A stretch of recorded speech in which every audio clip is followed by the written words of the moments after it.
Voilà. Bonjour, Pembote Nabino, nyonso de partout où vous êtes, de tata et de mama. Na vu déjà que bisengo za na kati na mabota Nabino, olenge kanto beti match nil entre RDC na Portugal. Donc, eze sengo moko oyo batu nyonso to ba ko lo bateke oh naza na sengo telo mutu nyonso to la muki na sengo bandeko to zaki na susa ndenge ni mesengo ana et marqué ka mitema na biso. Voilà bandeko na ngai masolo ya bana mboka toujours merci na bino ba obazaka na souci ko ba santé ya mboka za na santé nini ese mboka na biso ebeli to mboka na biso eza ya kobika to mboka na biso za malamu. Voilà bandeko na ngai masolo ya bana mboka toujours 220 rwandais bouclage na minyembre 220 rwandais arrêté Pachi abomisi kaka mais l'Union européenne en larmes. Nini ekomeli Kabila et sa bande. Qu'est-ce qui se passe au juste? Vous s'abonnez déjà, beaucoup tara déjà bandeko nanga. Beaucoup tara déjà parce que ba mité ma be mingi de tout monde ba masque na bango ekweyi. Donc comprendre que ba opposant mususu bazala na bango ne mité mama be ezaka ki opposant teme, ezaka ki opposition teme, ezande ki mité mama be plutôt. Ezande haine de sala bango bongo. Ko ba ina Pachi bakomi koina chine makabuto malamu ezoleka na mboka bandeko na ngai parce que na micho tozolo baboyi même ba opposant mususu bazoko kata ko souhaiter to pe ko célébrer victoire te bazoko kata ko souhaiter ba départ na biso ba félicitations te parce que bachaki haine makasi haine ezalaki mingi ba mususu bandeko loba ke oh tokopola oh lokola facha za kuna ba RDC ko ya kopola. Pourquoi qui kosala nini kuna? Pourquoi qui kosala nini kuna? Bande konzo quand le président zaki un grand donc zaki motivation ya munene pour na biso. Donc asa motivation moko donc ninga zalaki wana esalaki ke ba joueur na biso bazala vraiment motivé. Bande konangai. Bon match wana ete ke ba opposant mingi bakoma koloba ke oh tango bamoni Fachi kuna ake kosala nini surtout tango ba marqué biso bimoko et sala ki vraiment palpite bandeko na komaki ake kosala nini kuna ndenge ake kuna ake kocha nini ake kosala nini kuna tokopola asa sentimental mais to mona ke na suka nango to ko comprendre ke basaka na kanelo makasi okola RDC ah oui to moni ndenge RDC administre Cristiano Ronaldo pema ya kosakana te bandeko na Cristiano Ronaldo oto yoka na sango Cristiano Ronaldo nana kotelema liboso Cristiano Ronaldo wapi oto tala oto mona na azara somo o amenisaka batu pema Portugal wapi bandeko o ezalaka na ba plateforme nyonso surtout ya football e kanga masolo bandeko na nana kotelema na Portugal nana kotelema na pays lokola Portugal na football nana koya koloba to akocha point pour na pays wana bino moko boyeba on na ba domaine tout ndenge ezalaka likolo mais molelo yo para melisi Cristiano Ronaldo pema e comme tina niveau Cristiano Ronaldo alela atangisa ma misu bandeko na ngai nyonso wana ni pour na kolakisa ete RDC na ba domaine tout est commis déjà donc comme ko avancer avancement na victoire na ozo mona na ba domaine tout bandeko na soki mboka eza bien o mona que victoire na ozo mona pe na makambo belé tout à la côté kuna na bitumba victoire to moni ndenge na bitumba kuna fa nani FARDC na wazalendo bazo bunda na ndenge ko sakana te ba ibu noir baza kuna pe na ba ibu noir na ba remplacer ba ibu noir na moi donc bazawana na ndenge ko sakana te bango wana nde bazawana na ndenge ko sakana te donc bazawana bazo beta bazo frapper le serpent noir na tongo ba ibu noir na pourquoi bazo frapper donc fimbu kuna ba rebelle bazo lela na ndenge ko sakate ba kangi ba rebelle bandeko na ngai ba kangi ba rebelle 220 rebelle baza ya kokangama donc bazawana bazo zwa frappe donc frappe côté kuna su total boye to mona boye Cristiano Ronaldo azu frappe leli na terrain et comme si bat bandeko na match wana mwana bébé kutatala mutu ni na ko tala match wana te bandeko to lo bakenga alinga match te na s'intéresse na ngo te médicament wana ko mona RDC na coupe du monde face à qui? Portugal oyo le sabato Portugal o wapi bandeko na ngai makambo wana bi oyo RDC et makaki kaka o nil auto beta ki wana bandeko na ngai eleki kutu na babi nyonso to maka eleki kutu na kan auto zwa bandeko na ngai eleki parce que eza ba aventure te bandeko na ngai eza victoire yango moni mboka soki eza ko avancer et avancer na ba domaine tout moni yango déjà avancement na yango to moni yango déjà na ba domaine tout moni yango même na match to moni yango même na ba soldats na biso bazobunda kitoko to moni yango na match kitoko bandeko na ngai pe président de la république toujours pene ya bana mboka Fachi Beton toujours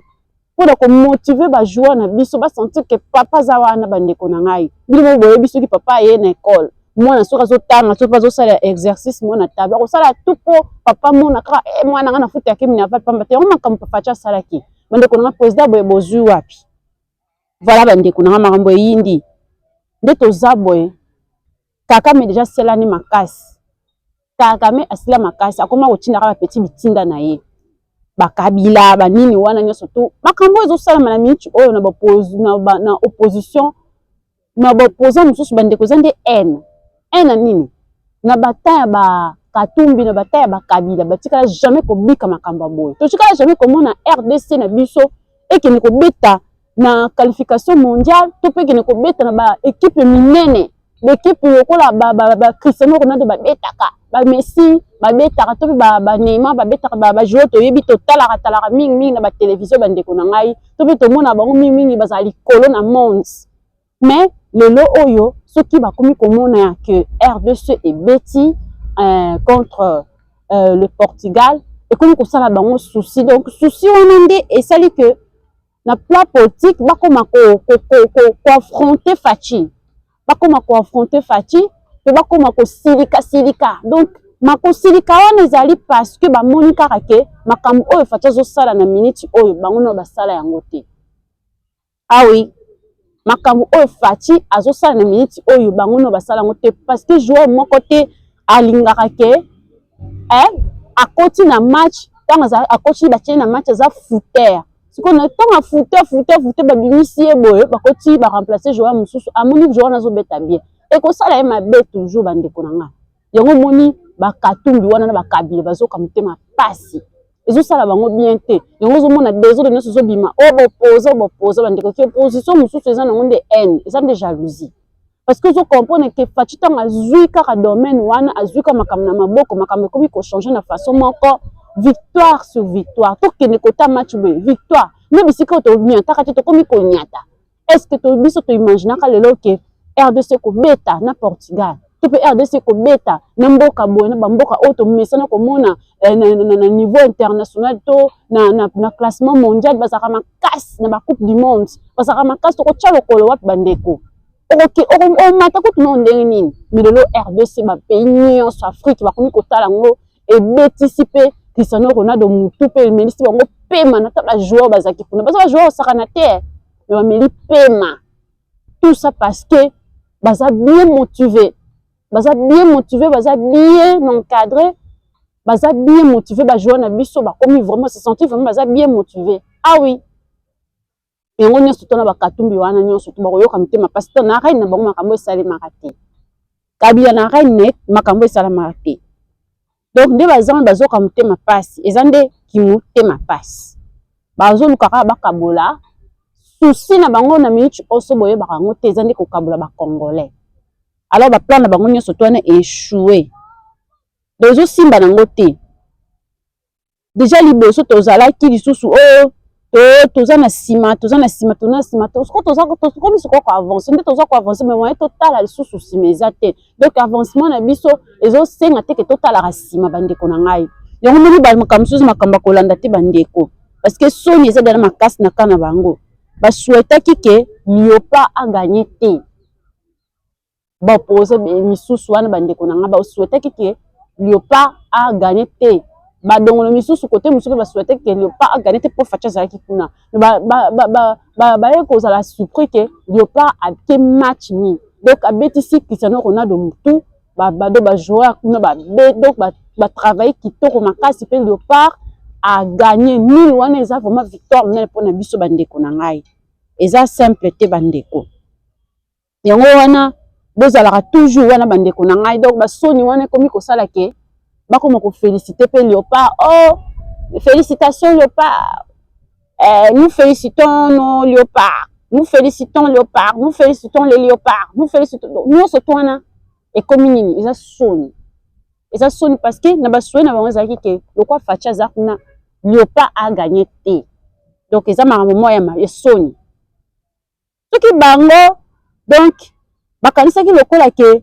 mboka oyo ezozonga toujours sima kozonga toujours sima soki kozonga sima soki plan na bango simba ki bandeko na nga. Alors pourquoi 56 généraux na ndolo baza kuna? Ça veut dire que mboka ezokende liboso. Ça veut dire que mboka eza ko avancer. Balingaki ko kabola biso plan na bango ya oyo eza ya mutu ezaki ko kabola ba Congolais bandeko na ngai. Mais plan ezosimba kaka te. Tomoni Kabila ndenge ye moko makambu oyo aliza kolinga ekomela biso ndezo zongela ye moko. Kabila ye moko na libota na baza ya kokabwana. Kabila ye moko na bandeko baza kokabwana. Lelo bakomi Jeannette Zoé Koto, Jeannette Koto. Ye moko Kabila na mwasi na bana Koto. Bango moko ne baza ya kokabwana. Ah oui. Parce que na minute oyo Kakame azasu na makasi te. Sko force na ye communique tindaka ba petit na ye, ba petit bitinda na ye. Là ya ba petit bitinda na ye belé ezalaki kozongisa kozosusu Congo nde to bimi na kati ya Kiboumbu. Kozongisa susu Congo na kati ya plateau kopesa yango susu Kakame alia. Nda mesana ka kolia. Po Kakame mesana ka kolia mingi kolia Congo. Abachela ka pe na mesa Congo na table na kati ya plateau na alia ka yango. Ko plan na ezalaki bongo. Alors to bamoni ki to bimi en wana yango Kakame aza sutema za pesu na makasi te amoni ke aise sili pona ye akomi ko chinda ka ba petit bitina na akomi ko tize ka ba petit bitina na ba akomi ko ya na njira opposition. Ah oui, c'est clair bandeko na makambo za clair bo like déjà. Bakomi ko ya na njira ya ko biso ba opposer. Mais o bango bazoni ko zongela bango zo simba ka te bandeko na ngai. To moni ndenge Kabila na libota ne baza ko kabwana. Division balingaki Congo eza divisé bango moko ne baza divisé makambo zozongela bango kana ndenge moko ya mabe banika Congo eza divisé bazo souhaiter division entre les Congolais mais bamoni ke division zozongela kaka bango moko. Ah oui tala lelo soki totali Kabila est-ce que baza so ensemble na libota na ye ba ensemble na libota na te lelo Jeannette akomi Koto Zoé Koto Koto pe kuna nani mwasi na bana Koto bakaboni ye moko kote kuna ye moko azana bana na ina mwasi te bandeko ngai soneza nyonso to na siko wana bakotika fachi na kimia te bandeko na ngai na yango bandeko na ngai to célébrer parce que mission na bango ezo simba te bandeko na ngai to célébrer match na biso to célébrer victoire na biso parce que soko moni ozomona déjà que l'équipe na biso équipe nationale na biso Léopard akomi na kobeta na ba bisika monde entier zotala biso tozosala déjà comme bazoyeba déjà biso tozosala déjà comme tozoyebana tozomona na tozo équipe tozomboka moyo sakanela ngo tozozwa déjà valeur to tozo retrouver ba biloko na biso to ba valeur na biso to perdaki bandeko soko mo déjà Congo zobeta tina ba niveau wana victoire modèle wana bandeko pe tobeti match nul entre biso na Portugal. Bandeko, jamais, du jamais vu, non ne savait mater. Mais et ça, les misiko, parce que victoire, wane, et ouchi de la musique. Victoire, wane, et ouchi musique, bandeko. Et ouchi na ba plateforme, nyonso. Et ouchi pe, na partie ya bitumba, otozo bunda na este, et ouchi kuna, kuna pe bitumba, victoire, ezali, victoire, eza déjà yamboka, to bimi da na kata Kiboumbu ya Kakame. Alors, victoire, wane, eza, ko se manifester na ba domaine tout. Victoire, wane, ko se manifester déjà ba domaine tout. Ils vont se manifester na bitumba, ils vont se manifester pe na bale. Ils ont une liberté à Congo mobimba bandeko. Toujours célébrer kaka te victoire que oh to beti Portugal film te mais toujours célébrer que victoire wana oh toujours mona wana eza victoire oh to euti musique euti na ba domaine tout ya mboka. Euti na la place donc euti musique ça oh facha bundelaki. Yango bafuyi nango komi kobota bandeko nanga to zui vraiment to récupérer honneur na biso tala ba pays belé Afrique so bolandi bien na même na ba internet na bato balandaka ba news ni bandeko bomo na ndenge bazo souhaiter biso ba bonne chance bomo ndenge bazo féliciter biso ni so neza honneur to perdaki est-ce que mutu makama boy kakama kozala na kimia akozala na kimia te surtout ndenge ye pa poli na niveau moko na bitumba oyo ya guerre ya est poli na niveau moko bandeko nanga akozala na kimia te yango mona aza ko utiliser batu na ye ko utiliser batu na ye ako utiliser ba petit bitinda na ye bawo ba tiela kaye kongo na plateau yindi bango nde ko utiliser bango ah oui na yango bandeko na ngai soki bomoni mutu a changer côté oh na ake na nga côté ba rebelle bomi tungisaka na bino te bomi tungisa na bino te parce que na minute oyo manipulation ekomi siko na côté ya Kakame aza suna makasi ta komi ne ko manipuler akomi ko manipuler ba petit na ba komi ko na position ekomi ne ba ko manipuler côté ya opposition na biso bandeko na ngai yango soko moni mutu moko boye azaki côté na biso oh aza congolais akomi na ye rebelle faut comprendre directement que mutu wana aza na ye donc azalaki na ye déjà rebelle juste que aye ko bimisa lisusu maseke donc abimisi kaka obalobaka bimisa longoli masque quoi donc mutu oyo komona ke alongwe na parti na biso akomi rebelle komi tungisaka na te bango bazalaki batu moko babandaki batielaka Kakame Congo na kati ya plateau bapesaka Kakame Congo alia yango ndenge alingi to baza batu oyo basalaki ke Kakame azwa accès mingi na mboka na biso siko yango bato wana omona boye akomi alongwe na ka na biso akomi na ka ya barebelle bo bitumisaka te bo bitunaka te bo se posa pe bakeso to bo comprendre kaka ke alongoli masque ah oui parce que Kakame aitizaka mingi ba petit bitinda na ye bandeko na ngai surtout na minute oyo nde aza susu donc akomi bemba kotala boye bandeko na ngai akomi ka na système ya manipulation yango mpe tolobi bakolonga te parce que victoire na biso oyo tozomona yango déjà eza ko se manifester wuti musika bandeko na ngai voilà bandeko na ngai nous sommes pratiquement à la fin de notre émission ezalaki bongo bono ya bino donc ya bino Sarah Bitota la lumière de la presse elongo na EHP Creative Media na masolo ya bana mboka nous sommes toujours là pour célébrer ndenge nyonso tonabiki na mitu bozana esengo ebele bozo célébrer victoire nul wana eza victoire pour na biso déjà bozo célébrer ngo déjà bozo célébrer esengo bozo célébrer pe ndenge bitumba zo bunda makitoko ba ibu noir na ba serpent noir bazo bunda bien kitoko kuna ba soldats bazo bunda kitoko donc bozo célébrer makambura ya bien bandeko na ngai donc na minute o bozala toujours wana bo garder toujours bande na bino talaka de père et de mère. Donc, nation des nations, de pères et de mères. Donc, biso toza les pères et de mères. Donc, to mesana toujours ko célébrer la paix ko matisa biso na biso. Ngona to longa to barake bandeko na ngai boza la système ya ko like. So bo uti ko la na masolo ya bana mboka bo longa ka pamba te bandeko botika ka bo like, bo s'abonner pe muto s'abonner te les pères et de mères. Abonne-toi bandeko na ngai de tata et de mama. Pe botika ba suggestion na bino voilà. To komi na suka na kotika te sans que na remercier bino ba ebozwa ki temps. Ya koyoka koyeba souci ya mboka koyeba état de santé ya mboka koyeba situation sécuritaire ya mboka na masolo ya bana mboka bolandaki yango du début jusqu'à la fin en tout cas topesi bino ba gros bisous pe ba remerciement na bino na ba smartphone bozalaki liboso ba etando ke bozalaki liboso ba smartphone pe na ba ordinateur portable na bino et sans oublier le jeune boss Mwanda na papa nanga Osé Amani équipe rédaction Mbimba excusez équipe rédaction Mbimba ya EHP Creative Media to pesi bino pe ba mbote na bino bandeko na ngana ba bonne fidèle nyonso de gros bisous à vous et quant à moi to kutani na mokolo oyo koya